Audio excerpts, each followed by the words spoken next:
ధ్యానం, నమస్కారం, అర్ఘ్యప్రదానం, DNA. ఈ మూడు గుర్తుపెట్టుకోవాలి. ఆ సూర్యనారాయణ మూర్తికి మనం చేసుకోకుండా ఎన్ని చేసినా ప్రత్యక్షంగా పరమాత్మ తన కంటితోని చూస్తూ తన కరుణా కిరణాలని ప్రసరింపజేస్తున్నాడు. ముందు కృతజ్ఞతగా సమర్పణ చేసుకోవాలి.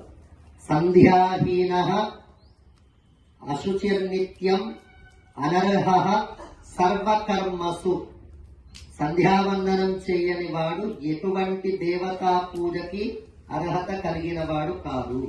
ఇది ఏ సంప్రదాయమైన, ఇది వైష్ణవమైన, శైవమైన, శాక్తేయమైన, గాణోపత్యమైన, ఎవరు ఏ దేవతని ఉపాసన చేసేవారైనా మొట్టమొదట సూర్యనారాయణ నమస్కారం చేయవలసిందే.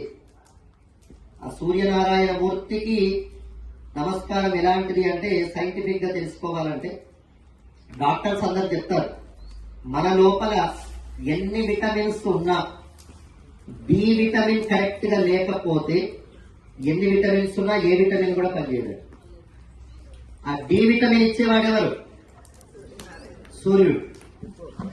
అలానే డి విటమిన్ పని చేస్తేనే మన లోపల ఏ విటమిన్ అయినా ఎలా అయితే పనిచేస్తుందో, సూర్యనారాయణుడికి నమస్కారం పెడితేనే ఏ దేవత అయినా మనల్ని అనుగ్రహిస్తుంది.